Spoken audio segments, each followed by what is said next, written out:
지금 준비하고 있어요.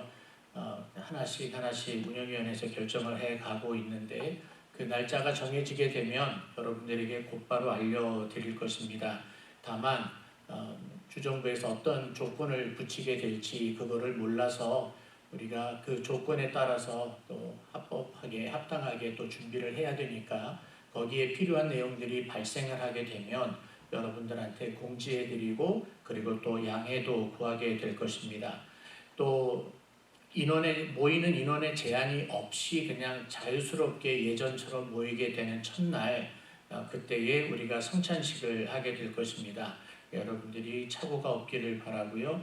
헌금은 물론 여러분들이 잘 준비하셨다가 함께 모여서 우리 예배 드릴 때에 첫 번째 모일 때에 여러분들이 가져오시면 됩니다. 중요한 것은 헌금은 하나님께 드린 거예요. 그러니까 여러분들이 늘 마음을 하나님 앞에 올려드리기를 부탁을 드리고 그리고 졸업생들을 위해서 기도해 주시면 고맙겠습니다.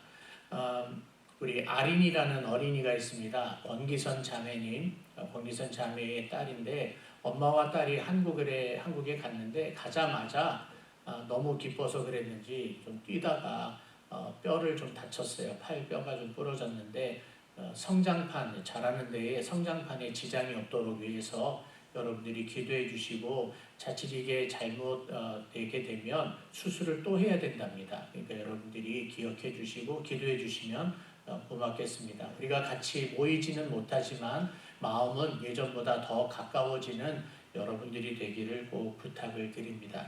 이제 우리 같이 머리 숙여서 기도함으로 신령과 진정으로 하나님 앞에 예배드립니다. 하나님이여, 주는 나의 왕이시니 야곱에게 구원을 베푸소서. 우리가 주를 의지하여 우리 대적을 누르고 우리를 치러 일어나는 자를 주의 이름으로 밟으리이다. 나는 내 활을 의지하지 아니할 것이라. 내 칼이 나를 구원하지 못하리이다. 오직 주께서 우리를 우리 원수들에게서 구원하시고 우리를 미워하는 자로 수치를 당하게 하셨나이다. 우리가 종일 하나님을 자랑하였나이다. 우리는 하나님의 이름에 영원히 감사하리이다. 아멘. 전능하신 아버지 하나님, 오늘도 하나님 앞에 하나님의 자녀들이 모여 예배드립니다. 온 우주 만물을 창조하신 하나님이 예배를 받으시고 우리 주 예수 그리스도의 이름으로 예배하는 모든 자들의 심령 속에 성령의 놀라운 충만함이 있게 하여 주시옵소서. 예배드리는 모든 가정의 그 초소초소마다 하나님의 영광으로 가득 채워 주시옵소서. 살아계신 예수님의 이름으로 간절히 기도하옵나이다. 아멘. 사도신경으로 신앙을 고백합니다.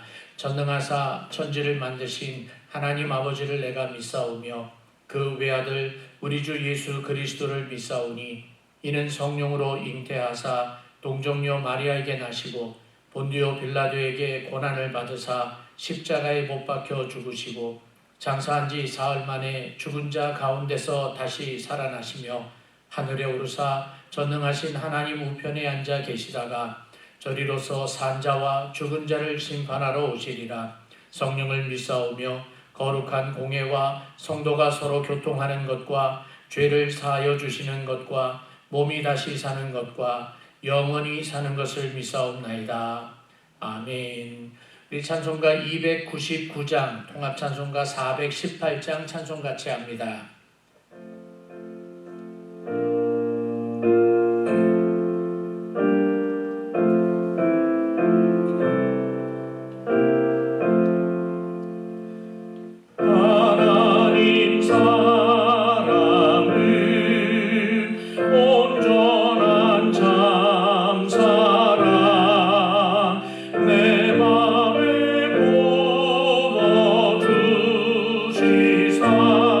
주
찬송을 받으시기에 지극히 합당하신 하나님, 오늘도 온 우주 만물을 창조하신 하나님께 경배를 드립니다. 우리를 위해 십자가에서 못 박혀 죽으시면서까지 희생 제물이 되어주신 우리 구원자 예수님께 찬송을 올려드립니다. 우리 안에 좌정하여 주셔서 우리를 주님이 원하시는 길로 걸어가도록 이끌어 주시는 성령 하나님께 감사를 올려드립니다. 삼위일체 하나님, 우리의 예배를 받아 주시옵소서. 우리가 사는 목적이 하나님의 영광을 위한 것임을 알게 하여 주시고 그렇게 살 수 있는 믿음과 지혜를 허락하여 주심을 감사드립니다. 어디서 무엇을 하든지 하나님께 예배하는 예배자의 특권을 갖게 하심도 감사를 드립니다. 하지만 우리의 연약함과 어리석음으로 인하여 하나님 앞에서 교만한 모습으로 살고 있음도 고백합니다. 하나님 말씀을 귀담아 듣고 그 말씀에 순종하며 살아야 함에도 불구하고 우리의 욕심과 세상 쾌락에 빠져 순종하지 못하는 우리의 죄악을 용서하여 주시옵소서. 서로 사랑하라고 말씀하셨음에도 불구하고 서로 사랑하지 못하며 말로 죄를 짓고 행동으로 악을 행하는 우리들을 용서하여 주시옵소서. 세상에서 빛과 소금의 직분을 감당해야 함에도 불구하고 예수님을 믿지 않는 사람들로부터 손가락질을 당하는 추악한 우리들을 용서하여 주시옵소서. 예수님의 보혈로 씻어주시고 성령님의 뜨거운 불로 모든 죄악들, 숨겨져 있는 죄악들까지 도말하여 주시옵소서. 하나님, 우리의 삶이 어떤 상황에서도 하나님을 영화롭게 하는 삶이 되어지기를 원합니다. 비록 코로나 바이러스로 인하여 행동 반경이 좁아지고 만남을 조심하는 모습으로 살고 있지만 하나님과의 관계가 말씀과 기도로 더욱 가까워지게 하시고 성도들을 위한 사랑도 더욱 깊어지게 하여 주시옵소서. 특별히 함께 지내는 시간이 예전보다 많아진 가족들 간의 관계가 사랑과 신뢰로 더욱 깊어지는 멋있는 그리스도인의 과정이 되기를 원합니다. 코로나 바이러스로 인하여 사회 질서 간격은 멀어져 있지만 하나님과의 관계가 더욱 가까워지고 성도들의 관계가 더욱 사랑으로 돈독해지며 가족들과의 관계가 믿음으로 하나가 되는 모습을 통하여 그리스도의 이름이 더욱 선포되게 하시고 하나님께서 영광을 받으시기를 기도합니다. 하나님, 전 세계에 퍼져 있는 이번 질병으로 인하여 교회들로부터 후원을 받지 못하고 있는 선교사님들에게 필요한 것을 공급하여 주시고 열악한 의료 환경에 있는 선교사님들에게 악한 질병에 걸리지 않도록 지켜주시며 치료를 할 수 없는 지역에 있는 모든 그리스도인들을 불쌍히 여겨주셔서 보호하여 주시고 치료하여 주시옵소서. 하나님, 우리 교회 성도들 가운데도 이번 일로 인하여 경제적인 어려움을 겪고 있는 사람들이 있습니다. 저들에게 하나님께서 필요한 것을 공급하여 주시옵시고 어르신들뿐만 아니라 오랜 질병과 악한 질병에 있는 모든 연약한 지체들에게 치료의 광선을 비춰주시고 따뜻한 손으로 어루만져 주셔서 더욱 건강하게 하여 주시옵소서. 하나님, 하나님께서 정하신 그날 성도들이 다시 모여 예배하는 그날을 간절히 기다리며 기도합니다. 하루속히 허락하여 주시되 주님의 뜻대로 하시옵소서. 이 모든 말씀을 살아계신 예수님의 이름으로 기도하옵나이다. 아멘. 오늘 하나님의 말씀은 이사야서 3장 8절에서 12절까지 있는 말씀입니다. 이사야서 3장 8절에서 12절입니다. 하나님의 말씀입니다. 예루살렘이 멸망하였고 유다가 엎드려졌음은 그들의 언어와 행위가 여호와를 거역하여 그의 영광의 눈을 범하였음이라.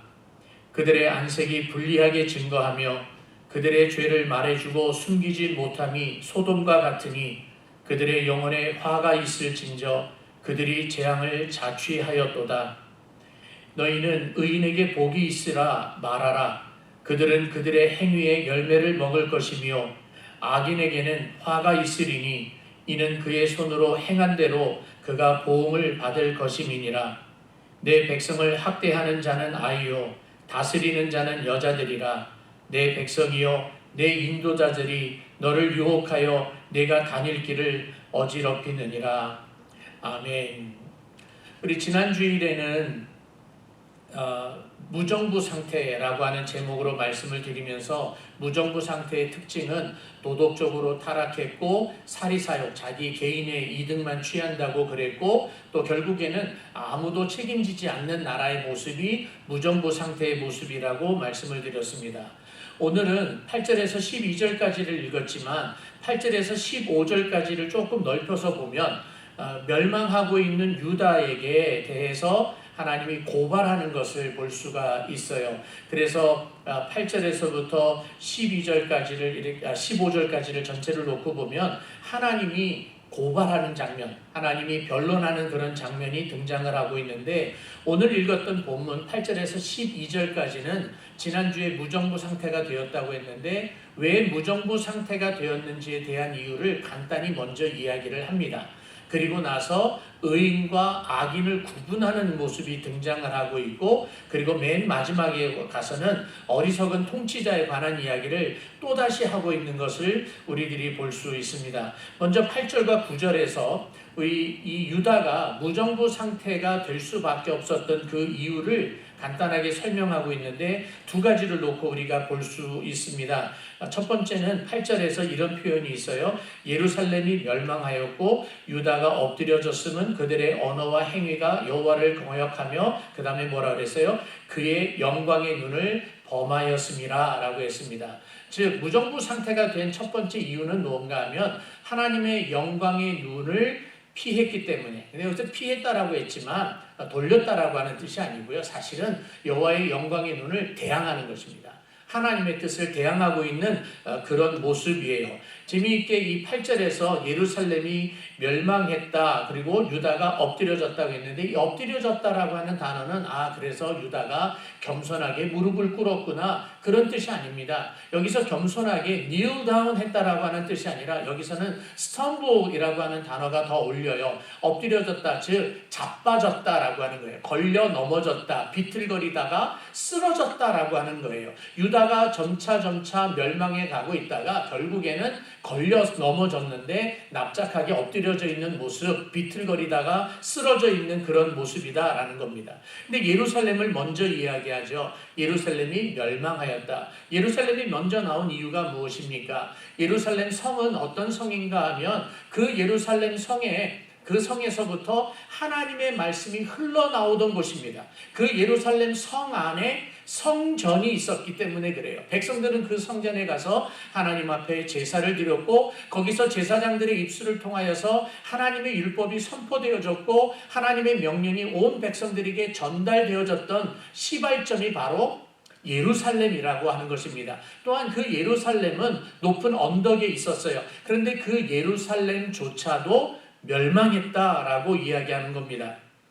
그리고 넘어졌어요. 그리고 엎드려졌어요. 유다가 엎드려졌다라고 하는 거죠. 근데 멸망하고 엎드려졌다라고 하는 것은 결과적으로 망했다라고 하는 것인데 그런데 이 망할 때는 그냥 어느 날 갑자기 튼튼하던 나라가 부강하던 나라가 그렇게 한 번에 넘어지지 않습니다. 마치 집에 털마이트라고 하는 눈에 보이지 않는 벌레가 나무를 갉아먹고 결국에 가서는 나무로 지은 집들이 다 허물어진다라고 하는 것 같이 이 유다와 예루살렘과 이스라엘에게는 도덕적인 타락이 먼저 있었어요. 하나님 앞에서 우상을 섬기는 일들이 있었어요. 하나님의 말씀을 반역하는 것들이 있었습니다. 그렇게 속으로 썩어져 있는 거예요. 아무리 페인트 칠을 한다고 해도 털마이트 먹은 것을 고칠 수 없습니다. 아무리 금붙칠을 갖다 붙인다 할지라도 어느 날 갑자기 그 집이 금덩어리 집이 되는 것이 아닙니다. 겉으로는 화려해 보였을지라도 도덕적으로 타락하고 있고 하나님 앞에서 배교하고 있었던 그런 모습, 우상 숭배를 하고 있었던 그 모습이 속으로 썩어져 가고 있었고 그리고 시간이 되었을 때에 북쪽 이스라엘에서는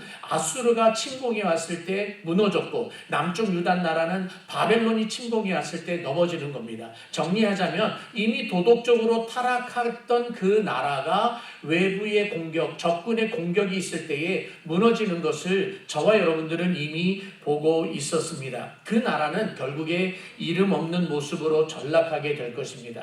여기서 우리가 조금만 좀 거창한 이야기를 좀 했으면 좋겠어요. 우리가 인생관 혹은 가치관 이런 이야기 하잖아요. 그런 것처럼 국가 간을 이야기를 해봅시다. 우리 예수님을 믿는 사람들이 가지고 있는 국가관은 어때야 합니까? 앞에 자막을 만들어 놓았는데요. 국가가 보존되기 위하여 가장 중요한 행동은 하나님의 명령을 듣는 것입니다. 다시요. 국가가, 한 나라가 온전히 보존되기 위해서 가장 중요한 것은 하나님의 명령을 듣는 것입니다. 근데 유다는 그렇게 하지 않았어요.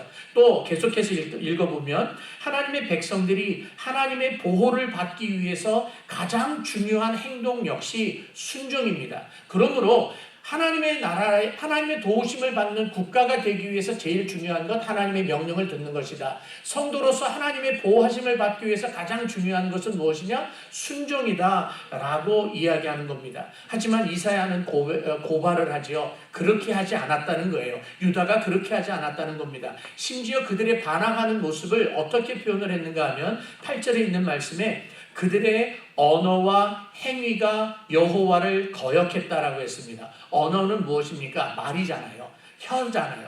말로서 하나님을 반역하고 행동으로서 하나님을 반역했다는 거예요. 즉 말과 행동 그 모든 것이 다 하나님을 반역하고 있다라고 하는 겁니다. 전인격적으로 하나님을 반항하고 하나님을 대들고 있고 하나님을 향해서 대항하고 있는 거예요.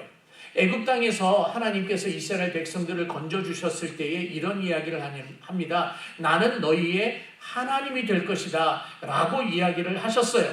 그리고 광야 40년을 지나왔고 요단강을 건너서 가나안 땅에 들어와서 정복하고 땅을 차지하고 농사를 지을 때에 이른 비와 늦은 비를 하나님으로부터 받았음에도 불구하고 은혜를 받았음에도 불구하고 복을 받았음에도 불구하고 지금은 이스라엘 백성들이 말과 행동으로 하나님을 향하여서 반역하고 있는 겁니다. 대항하고 있는 그런 모습이에요. 그들의 마음의 상태는 이미 하나님을 존경하는 것이 없어요. 이미 하나님을 향하여서 대들고 있고 그들의 행동 하나하나, 그들의 말하는 것 하나하나 자체가 어떻게 하면 하나님을 반항할 수 있을까로 바뀌어져 있는 그런 모습이다라고 지금 고발하고 있는 거예요. 그런데 이사야가 더 무서운 이야기를 합니다.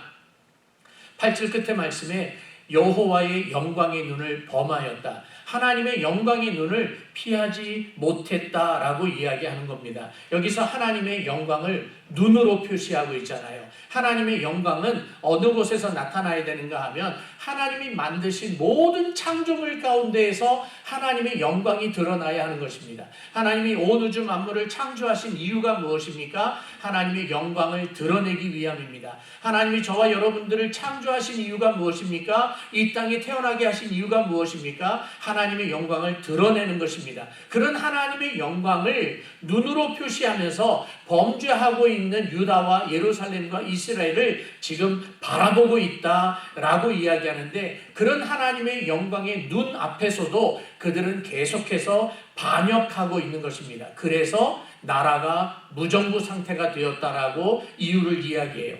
또 하나의 이유가 있다면 두 번째로 이 유다는 뻔뻔했습니다. 너무나 뻔뻔해서 재앙을 스스로 얻어버렸어요. 자업자득하고 말았습니다. 그게 9절에 있는 말씀인데 그들의 안색이 불리하게 증거하며 그들의 죄를 말해주고 숨기지 못하였다 그랬어요. 저는 이 9절에 있는 말씀을 읽으면서 떠올랐던 단어가 바로 뻔뻔하다라고 하는 거예요.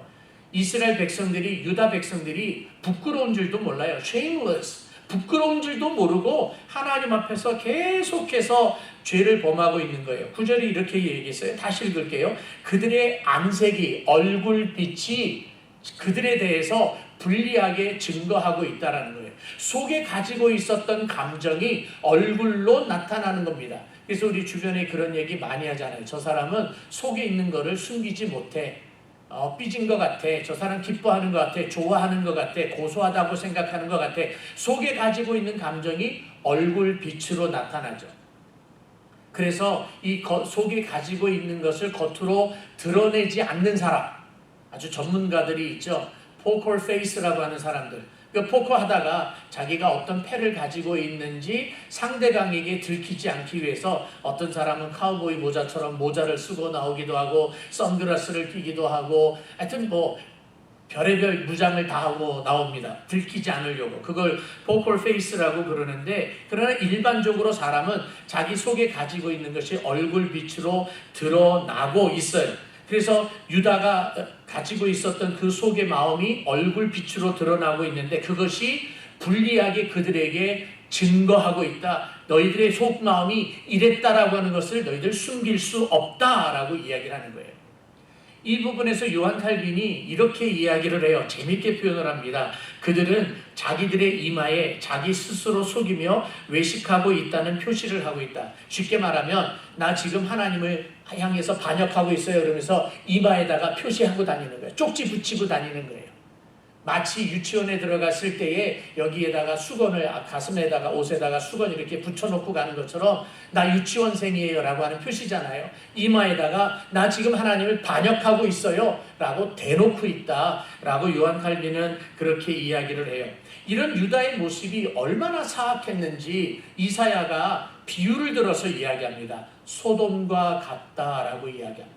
이 소돔이 어땠던 곳입니까? 소돔은 악으로 가득 차 있었던 곳입니다. 그러한 곳에서 자기들이 악을 저지르고 있는데도 불구하고 그 악을 저지르는 것 자체를 숨기지도 않고 부끄러워하지도 않았어요.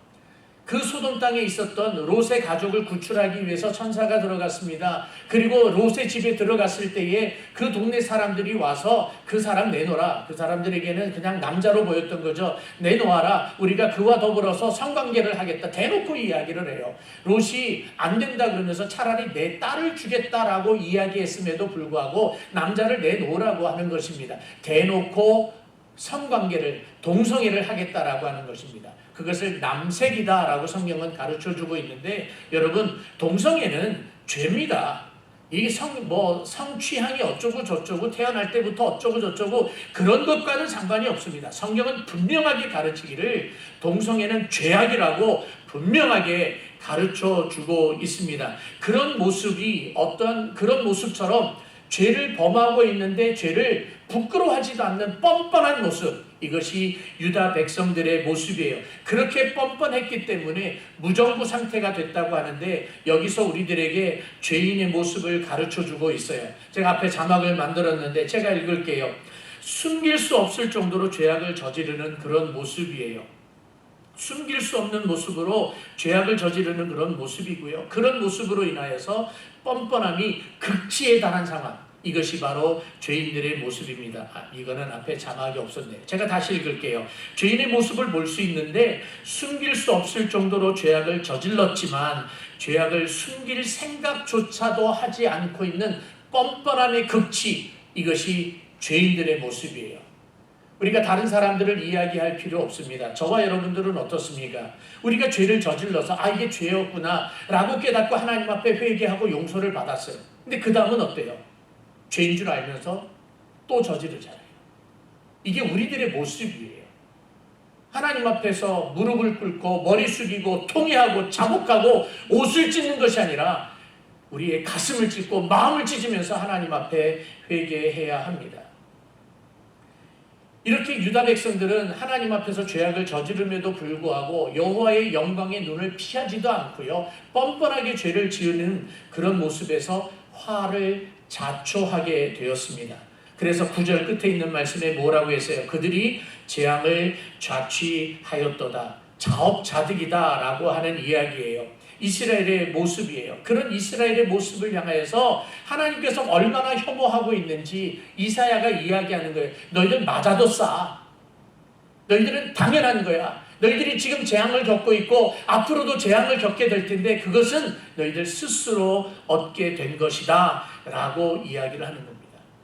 이런 모습에서 우리가 11절에서도 다시 이야기를 하겠지만 이사야는 정말 가슴이 찢겨지는 아픔으로 이스라엘 사람들에게, 유다 백성들에게 지금 호통치고 있는 거예요. 여러분 여기서 이사야를 오해하시면 안 됩니다. 이사야가 너희들 쌤통이다, 잘됐다, 그래 아주 고소하다, 그런 마음 아니에요. 이사야도 가슴이 찢겨지는 그런 아픔으로 자기 백성들과 자기 동족들을 향하여서 하나님의 재앙이 있을 것이라고 이야기하는 거예요. 아프지만 하나님의 메시지를 전할 수밖에 없는 모습이에요. 사랑하는 성도 여러분, 이스라엘 백성들에게, 유다에게 내려졌던 이 멸망이라고 하는 재앙, 이것은 그들이 스스로 얻은 보상의 하나일 뿐입니다. 이러면 우리 다 그냥 넋이 나가고 주저앉고 소망이 없고 절망하는 상태가 돼버리고 말아요. 그런데 하나님은 우리들에게 소망의 메시지를 전해주고 있습니다. 10절과 11절에 의인과 악인을 구분을 하면서 메시지를 전해주고 있는데 10절에서는 의인을 향한 메시지가 담겨져 있고 11절에서는 악인을 향한 메시지가 담겨져 있어요. 10절에 있는 말씀을 바라보면 우리에게 이것이 용기가 되어지고 우리에게 소망이 되어진다라고 하는 것을 볼 수 있습니다. 하나님의 심판은 모든 것을 완벽하게 파괴하는 심판이 아닙니다. 하나님의 심판은 마치 새카만 동굴 속에서 터널 속에서 한 줄기 태양빛이 들어오는 것과 같이 어떤 특정한 사람들에게 빛으로 다가오시는 것입니다. 그리고 소망을 주고 있는 거예요. 구출받은 자들이 있다라고 하는 것입니다. 유다와 예루살렘에 있는 의로운 백성들, 그래서 10절에 너희는 의인에게 복이 있으라고 이야기합니다. 여기서 의인들은 누구입니까? 이 의인들은 바로 남은 자들입니다. 근데 이 의인들에 대해서 여러분들이 조금 역사 속에서 우리가 한번 다시 생각을 해봐야 됩니다. 오해가 없기를 바랍니다. 아니 이스라엘 백성들을 다 택했으면 다 의인 아니냐? 근데 왜 거기 가운데에는 악인이 있고 왜 의인이 있느냐라고 여러분들이 생각하실까봐 여기서 잠시 모세가 시내산에서 이스라엘 백성들 앞에서 이야기했던 모습으로 좀 돌아가야 합니다. 하나님께서 이스라엘 백성들을 시내산 앞에 모아놓으셨고 그리고 모세를 통하여서 말씀을 전달하셨습니다. 하나님께서 이스라엘이라고 하는 민족을 택하신 것은 맞습니다. 그리고 그 민족들을 통하여서 신정국가, 하나님이 다스리는 나라가 무엇인지를 가르쳐 주기를 원하셨습니다. 그런데 그 하나님의 음성이 선포되어지고 있는 그 순간 그 이스라엘 백성들 안에서는 하나님의 음성에 귀를 기울이는 사람이 있었는가 하면 하나님의 음성에 귀를 기울이지 않는 사람이 있었습니다. 하나님의 메시지가 전파되어지고 있는데 그 말씀을 들은 사람들 중에는 순종하고자 하는 사람이 있고 순종하지 않고자 했던 사람들이 있었다라고 하는 것입니다. 그래서 의인과 악인이 구분되어지고 있는 거예요. 밖에 나가서 전도하는 사람들이 있습니다. 예수를 믿으라고 전도하는 사람들이 있습니다. 길거리를 지나가고 있는 수많은 사람들이 다 듣습니다. 그런데 그 다 듣는 사람들 중에 그 말씀을 듣고 하나님 앞으로 십자가 앞으로 나오는 사람이 있는가 하면 그렇지 않는 사람들이 있습니다. 의인과 악인이 구분되어져 있고 그것으로 인하여서 개인의 모습에 따라서 하나님께서 보응하시는 하나님께서 주시는 그 대가가 각기 다 다르다라고 하는 겁니다. 이것은 이사야만 이야기하는 것이 아닙니다. 모든 선지서에서 이 이야기를 하고 있어요. 그리고 시편에서도 이 이야기를 분명하게 가르쳐주고 있습니다. 의인들, 즉 남은 자들, 하나님의 선택을 받은 백성들에게 하나님께서 복이 있으리라 라고 이야기를 하신다라고 하는 겁니다. 너희는 의인에게 복이 있으리라고 말하라. 이 부분도 참 재미있는 거예요. 의인에게는 복이 있으리라 라고 끝나는 것이 아니라 너희는 의인들에게 복이 있을 것이라고 말하라 라고 이야기하는 거야. Tell the righteous, 그 사람들에게, 의인들에게 이야기하라 라고 하는 거죠. 이것이 우리들에게 소망이 되고 우리들에게 용기가 되어지는 것입니다. 다가오는 하나님의 그 마지막 심판, 그 마지막 심판이 오고 있어서 사람들이 멸망할지라도 하나님으로부터 택함을 받고 구원을 받고 남아있는 그 백성들, 즉 저와 여러분들에게 이런 메시지가 다가오는 겁니다. 복이 있으리라.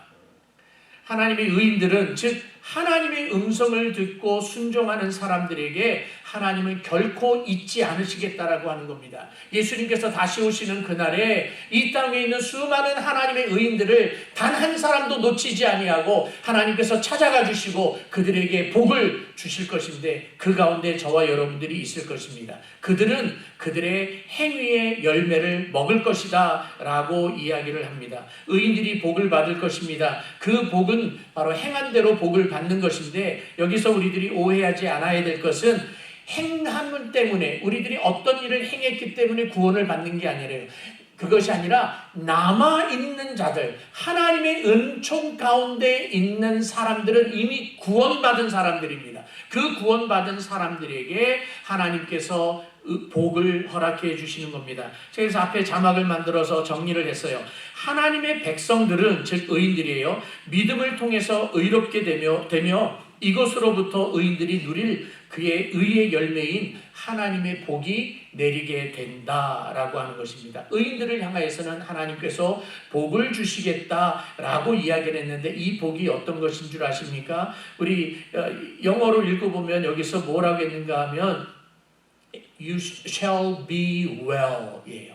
복이 있다라고 하니까 돈 많이 벌고 건강해지고 그런 복이 아니라 You shall be well 이라고 하는 말은 그때가 되면 너는 괜찮을 거야. 마치 6월절에 마지막 그 밤에 그 집에 들어가 있고, 그리고 문설주에 어린 양의 피가 발라져 있었던 그 사람들, 그 안에 있었던 사람들이 우리는 괜찮아, 그렇게 여러분 자신 있게 있었을 것 같습니까? 처음 경험해 보는 겁니다. 그들에게도 하나님의 말씀으로 순종하고 그 집안에 들어갔고 문설주에 피를 발라 놓았지만 그 밤이 지나가기까지는 두려웠을 것입니다. 그럼에도 불구하고 어떤 말이 있는가 하면 어린 양의 보혈의 피로 말미암아, 어린 양의 피로 말미암아 You shall be right, you shall be well, you shall be okay, 너는 괜찮을 것이야 라고 이야기하는 겁니다. 예수 그리스도가 다시 오시는 그날에 마지막 심판 때가 오면 성령님께서 우리 안에서 이렇게 말씀하고 계실 거예요. 예수 그리스도의 보혈의 옷을 입은 저와 여러분들에게 You shall be well, 너는 괜찮을 거야, 너는 반드시 괜찮을 거야 라고 말씀해 주고 계실 것입니다. 그것이 믿음입니다. 그 믿음으로 살아가는 저와 여러분들이 되었으면 좋겠습니다. 11절에서는 악인을 향하여서 메시지가 있어요. 사실 우리 한글 성경에는 악인에게는 화가 있으리니 라고 되어 있지만 10절과 11절을 연결해서 보면 tell righteous, 그리고 여기서는 tell wicked 라고 하는 말처럼 악인에게도 이렇게 말하라, 그들에게는 화가 있을 것이다 라고 이야기하는 거예요. 왜냐하면 그들이 저질렀던 일대로 그대로 보응을 받을 것이기 때문이다 라고 하는 거예요. 그들이 화를 당하는 그 이유는 무엇인가? 이는 11절에 우리 한글 성경에 이는 이라고 되어 있잖아요. 이게 왜냐하면이에요. 왜냐하면 그의 손으로 행한 대로 그가 보응을 받을 것임이니라 라고 이야기를 하는 거예요. 여기서 복음 전파자의 진정한 모습을 우리들이 볼 수 있어요. 우리는 옆에 있는 사람이 죄를 지으면 당신 그거 죄야, 그렇게 하면 안 돼, 여기까지는 이야기할 수 있어요. 많은 경우에는 에이 그러거나 말거나, 말하면 뭐해, 속상하기만 하지, 그리고 우리 말은 안 해요. 하지만 진정으로 복음을 전하는 자들은 그 사람이 죄를 지었을 때에 그는 죄야, 회개해야 돼, 회개하지 않으면 하나님이 야단치실 거야 까지 이야기를 해야 돼요. 사람의 눈치를 보지 아니하는 것, 사람의 눈치를 보지 아니하고 하나님의 말씀을 있는 그대로 전달하는 것이 바로 진정한 복음 전파자의 모습이라 생각을 합니다. 이런 그 악인과 의인을 구분하고 나서 12절에 가서는 어리석은 통치자를 고발하고 있어요. 12절에 나의 백성, 내 백성이라는 말이 2번이나 등장을 하고 있습니다. 제가 읽을게요. 내 백성을 학대하는 자. 또 중간에 뭐라고 그랬는가 하면 내 백성이요, 내 인도자들이. 그러면서 내 백성, 나의 백성, my people 이라는 말을 지금 쓰고 있어요. 이 my people, 내 백성은 누굽니까? 하나님의 백성이에요. 의인들이에요. 남아있는 자들이에요. 하나님의 말씀에 순종하는 자들이에요. 우상을 섬기지 않았던 바로 그 사람들이에요. 그런데 너희가 나의 백성을, 지금 하나님이 고발하고 있는 거예요. 나의 백성을 학대하는 사람이 있다. 그가 아이요 여자다라고 표현하고 있어요. 아이다라고 하는 말은, 어린아이다라고 하는 말은 바로 어리석은 자들, 경험 없는 자들을 이야기하고, 여자라고 하는 것은 지금 남녀 차별을 하고 있는 게 아니라 연약한 사람, 자격 없는 사람을 놓고 이야기하는 거예요. 다시 말하면 하나님께서 이렇게 고백하는 거예요. 내 백성을 지금 학대하고 못살게 굴고 있는 사람들은 그 어리석은 통치자들이다. 자격 없는 통치자들이다. 아무것도 할 수 없는 자들이 나의 백성을 지금 괴롭히고 있다라고 이야기를 해요. 그러면서 하나님이 하나님의 백성들에게 이렇게 이야기합니다. 나의 백성들이여, 너를 인도하는 자들이 너를 유혹해서 너희가 어디로 가야 되는지도 모르게 어지럽히고 있다라고 이야기하는 거예요. 하나님의 마음 아픈 모습을 이렇게 볼 수 있어요. 나약한 사람들이 인도한다는 거죠. 그래서 어느 고대 속담에 이런 이야기가 있습니다. 나는 아이들의 통치와 여인들의 다스림으로부터 피하여 하나님에게로 도망하였다. 어리석은 통치자들이 백성들을 아무데나 이끌어 가고 있어요. 바른 인도자들은 어디로 이끌어 가야 됩니까? 바른 길로 걸어가게 해야 될 거 아니에요. 근데 바른 길로 걸어가고 있게 하는 게 아니라 어지럽히는 곳으로 가요. 유혹의 길로 걸어가요. 자기들도 어디로 가야 되는지도 모르면서도 당황하면서 엉뚱한 길로 걸어가고 있고, 하나님께서 펼쳐놓은 축복의 길로 걸어가고 있는 것이 아니라 그것을 망가뜨리고 있는 거예요. 종교의 자유를 망가뜨리고 예배의 자유를 망가뜨리고 있는 그런 모습으로도 나타나고 있는 겁니다. 성경에서는 동성애가 죄라고 가르쳐주고 있는데 그는 죄가 아니다라고 세상법은 가르쳐주고 있어요. 백성들을 옳지 못한 길로 걸어가고 가도록 만들어 놓고 있는 거예요. 그래서 하나님이 자기 백성을 괴롭히는 자들을 고발하고 있는 겁니다. 여기서 하나님의 마음을 볼 수 있어요. 누구를 생각하게 되는가 하면 훗날 바울이라고 하는 이름으로 그 계명을 했던, 이름을 바꿨던 사울이라는 사람을 생각하게 합니다. 사울이 예수 믿는 사람들을 잡아다가 핍박하던 사람이었습니다. 그는 죽은 예수를 믿지 않았어요. 그냥 예수는 그냥 범죄자로 죽은 못된 사람이에요. 죽어 마땅한 사람이에요. 근데 유대인들이 멍청하게 그 죽은 예수를 믿고 있다는 얘기를 듣고 화가 나서 예수 믿는 사람들을 핍박하던 사람입니다. 다메섹으로 가고 있었을 때에 예수님께서, 부활하신 예수님께서 사울 앞에 등장을 합니다. 그러면서 이렇게 이야기를 하십니다. 호통을 치십니다. 사울아, 사울아, 너는 어찌하여 나를 핍박하느냐? 사울은 예수님을 핍박한 적이 없어요. 사울에게 있어서 예수는 죽은 사람이에요. 그러니까 예수를 핍박할 이유가 없어요. 예수 믿는 사람을 핍박하고 있었죠. 즉 교회를 핍박하고 있었던 거죠. 그런데 예수님은 너는 어찌하여 나의 교회를, 나의 제자들을 핍박하느냐라고 묻지 아니하시고 어찌하여 나를 핍박하느냐라고 이야기하고 계세요. 예수님은 교회를 당신처럼 사랑하셨어요. 자기처럼 사랑하셨어요. 아끼셨어요. 예수님은 예수 그리스도를 믿고 따라가는 제자들을 자기처럼 귀하게 여겨주셨어요. 동등하게 보고 계셨던 모습이에요. 사랑하는 성도 여러분, 이것이 예수님의 마음입니다. 예수님은 지금도 교회를 사랑하고 계십니다. 예수님은 지금도 저와 여러분들을 사랑하고 있습니다. 설령 우리가 무너지고 자빠지고 넘어지는 일이 있다 할지라도 우리를 단 한순간도 버리지 아니하시고 나의 사람, 나의 백성, my people이라고 이야기를 하고 계세요. 그러면 어떻게 살아가야 합니까? 남은 자처럼 살아야죠. 의인답게 살아야죠. 하나님의 말씀을 귀담아 듣고 우상을 섬기지 아니하며 순종하는 모습으로 살아야 되지 않겠습니까? 예수 그리스도의 보혈의 피로 우리가 옷을 입었어요. You shall be well. 너는 괜찮을 것이야 라고 하는 그 약속의 말씀을 붙잡고 오늘도 담대하게 살고 예수님 다시 오시는 그날에 두 손 번쩍 들고 주 예수여 어서 오시옵소서라고 마중할 수 있는 믿음의 사람들 되어지기를 주님의 이름으로 축복합니다. 기도합니다. 하나님 아버지, 우리들에게 말씀 허락하여 주심을 감사합니다. 아무리 지독한 재앙이 우리에게 다가온다 할지라도 너는 괜찮을 것이야. You shall be well 이라고 하는 말씀을 확실하게 믿고 주님 다시 오시는 그 마지막 심판에서도 너는 괜찮을 것이야 라고 하는 그 음성을 들으며 예수 그리스도의 보혈의 옷을 입은 의인답게 구원받은 백성답게 오늘 하루를 감사하면서 살게 하시고 주님 오시는 날을 기다리는 사람들 되게 하여 주시옵소서. 지금은 우리 주 예수 그리스도의 놀라우신 은혜와 우리 하나님 아버지의 무한하신 사랑하심과 우리 성령님의 놀라운 역사하심이 보혈의 옷을 입고 괜찮을 것이라는 언약을 믿고 오늘도 감사하며 살겠다고 결심하는 모든 백성들 머리 위에 지금부터 영원토록 함께 있을지어다.